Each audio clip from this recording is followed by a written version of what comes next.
Welcome back to the Hockey Shop Source for Sports. We're down here in goalie utopia, surrounded by all the latest and greatest in gear, including, once again, time to show off new stuff. It's that time of year. It's like Christmas in May. Yeah. CCM Axis II. Lots of exciting new features on this line, Cam. I say we start with the pad, start with the knee, start with the changes, turn that thing around. Oh. Let's look at that. You're just lucky I slapped you in the knee pad. Let's have a look. Okay.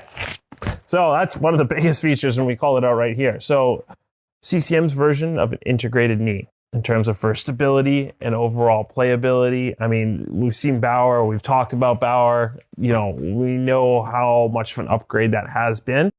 Now, CCM has created their own version of it, unique to their pad, to create that stability. So Kevin's about to Velcro right now. We can get a bit of a closer look at what that actually looks like. You can just see how it's based on integrating that inside edge with the face of the pad. That outer knee plate into the actual core of the pad itself. And what you'll notice is there is a little bit of flex here. Now, when you put it all back together, it becomes a little less, but the idea is you want some mobility, some flex. I guess if we're making a Bauer equivalent, we'd be calling it the Stabilaflex as opposed to the Stabilaslide. So there is a little bit of there. And of course, why do we have this? CCM led that research, right? Like, that the knee drive is what gets the pad to the ice the fastest. And if your knee drive actually all it does is drive the knee flap down or the knee landing gear down before driving the pad down, we've actually got photos of it with NHL goalies from years past where you can actually see their knees hit the ice and the pad's still off the ice. In this case, it's going to get down to the ice faster. As a matter of fact, if you do it upright, you can actually get the pad to the ice before your knee hits. So correct. All stuff we've covered in the past and something that this new Axis II pad really focuses on optimizing. Correct. So again, we're looking at that solid seal when it hits the ice. And I've had these on the ice. When they hit it, it reminds me sort of the first time in Bauer, it's like that. It really slams down and you can really feel that seal. Exactly. So when we look at the overall structure of the pad and everything else, we still see a lot of similarities back to the original Axis I, which is good because the overall premise of the pad, the core of the pad, they were all on point with it. It was just now upgrading this knee was kind of the biggest feature. So when we move to the back, we do see an update in their quick motion strapping. In terms of how it wraps around, we do have a bit more wrap to it all the way around the calf itself. We lose a little bit of the adjustability that they did have before, so it does create a little bit of a tighter fit. That said, in terms of for rotation and feel-wise, so far, because it's a little bit of more of an open style leg channel, you still get all that rotation, that freedom of movement that you were looking for kind of out of that pad, for sure. Knee strap, you saw it when I had the knee opened up. It's actually anchored at 2 points. DRS Pro is their new system. There's adjustability here if you want to make it longer. It's got the double elastic that CCM started years ago. Nice, like it's not quite a completely fixed end point because there is a little flex to it, but sturdy enough that you're not sliding off of this knee block, even if you're an oversized knee, especially if you've got this connect. I mean, this connects you to the pad to the point where that's unlikely anyways. But I like the way they've got the adjustability on two sides down here. And I like the sturdiness of this one step short of, I said, of a straight nylon, a little flex, but not too much. Correct. So overall flex point of the pad itself, once again, something that is customizable depending on your own liking, but it is a stiff pad. That's what it's designed to be. Soft boot. It's got a soft, flexible boot. Don't forget the soft, flexible boot at all times. And as much as you would say, and I apologize for jumping in on you here, but we've had them on the ice for a while, so we got a little bit of feedback on these already. As much as you say this is a continuation of Axis I would actually say in terms of stiffness up through the thigh rise, it is significantly stiffer. Axis I looked the same, flat face, same flex down on the bottom, but it was a pad that got pretty soft and flexible at the top pretty quick. This one is a lot more rigid, a lot more. You can see the pre-curve on it, but it's a lot stiffer within that pre-curve shape. Correct. So we kind of covered most of it. A couple other key features. Speed skin obviously makes its return all the way throughout the pad. Again, customizable in terms of what material you would like to use overall. You see Kevin opening up the actual calf plate itself, just to get a better view. Just a little bit of a calf wedge and a little more support on the calf, not too thick to the point where it disrupts your ability to get that skate to the ice, but just a little bit of extra support when you're down in the butterfly, a little bit of extra cushion. Again, continue to help with that, making sure that pad stays flush. I love that sound. We need to have like a little sound bite of that. Just, yes. It's like goalie music to the ears right there. That and like the sound of the post. And I kid you not, like when the first time I had it on the ice, I actually had shooters who were like, holy, like what's that? Like, what's that noise? Snap. They're not used to me being able to actually get to the ice with any authority. So I fake it now because I got this. All right. So moving away from the pads. Since Kevin's Do we have to? Because I really kind of like these pads. I know they're awesome. I know they're sweet, but we got to talk about everything else. Well, I think we do need to talk about one other feature on the pads Go that for it. we can't actually show off here. You're going to have to check out the CCM Customizer, which launches on Tuesday, May 17th. There is an asymmetrical graphic available. We've got ours coming as well as our demo set where you can actually have the graphics sort of, rather than being that sort of mirrored symmetrical design where you can actually have the pattern come sweeping across the face of the two pads and matching gloves as well. So that's something to keep an eye out for on their customizer. Okay, now I'm ready to move on. Well, now I'm not, because you opened up another can of worms with regards to graphics. So yes, you do have many graphics options that way, but also you will see total custom graphics coming very, very soon. Along with the launch of the Axis pads themselves, they will be launching their custom graphic program, which we will see and send out more details. It will be its own separate video when it's ready to rock and roll, so we'll check that out. But something to stay tuned for and get excited for. Just you mentioned graphics. We had to cover that as well. We've seen some beauties like David Riddick at the outdoor game with the guitars on them. We saw Pekka Rinne on his retirement night get a tribute. Demko.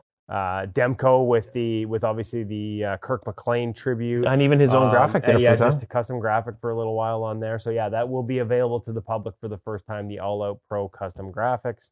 Now, are we ready to move on? Yes. Okay, let's start with the block first. Okay.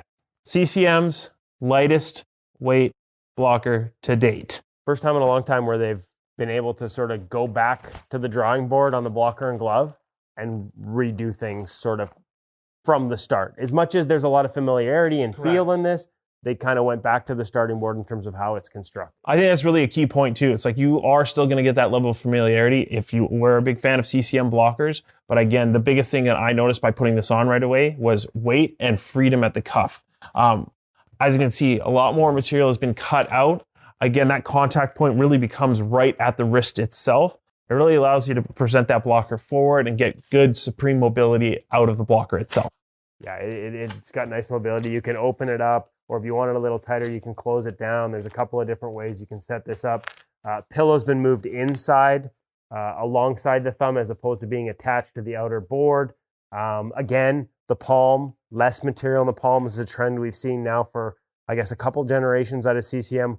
More like a player glove. The idea being less material just gives you better feel, and we've certainly noticed it. Got the pre-curved finger protection.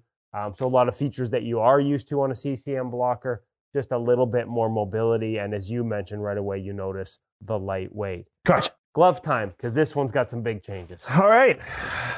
We have the CCM new 591 break glove. So what's different? Why is it called the 591?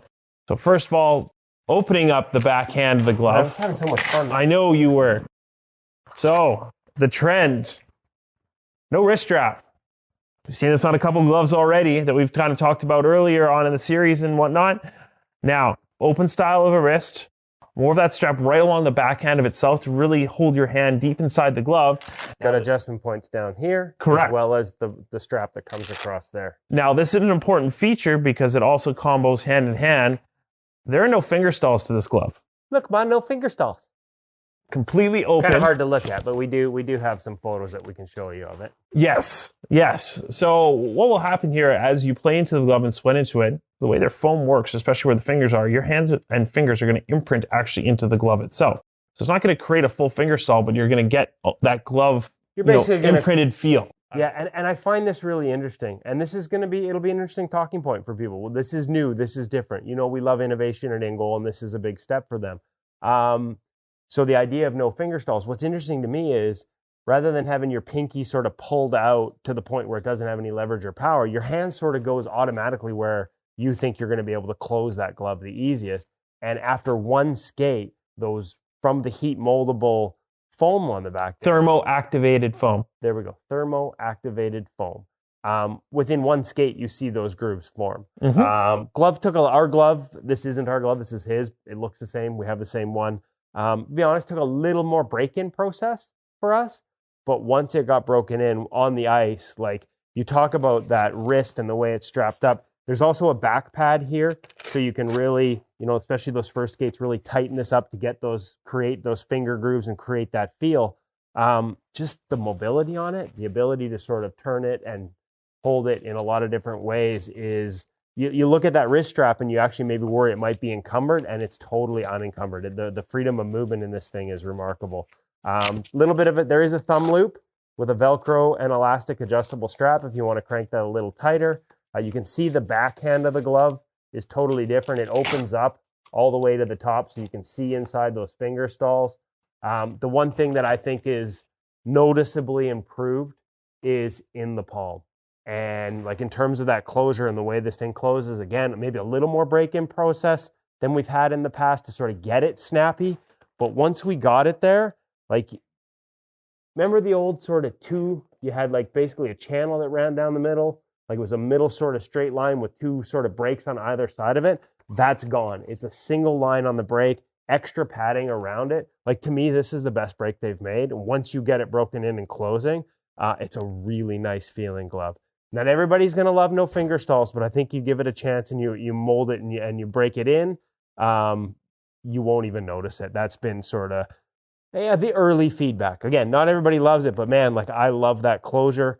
I love the way that palm sort of closes. You're way less exposed to stingers on this compared to previous models that has that sort of double straight line. Well, ladies and gentlemen, if Kevin can contain his excitement, I'm clearly Kevin. He's Cam. Thank you for listening to our InGoal podcast here. You can reach Kevin over at 604-589-8299 or 1-800-567-7790 because clearly he works here. The amount of description that he's give on this glove is just fantastic. He's obviously excited about it, and you should be too. This is what happens when you send us gear early to test and we get out in it and get feeling. Oh, all right. Stay tuned next week. We're going to check out the Axis II chest protector. My show, my show, my show! I don't know. I'm Kevin. He's Cam. Thanks for watching. Hit that like button. Oh, smash, subscribe, all those things. Sorry, Hutch.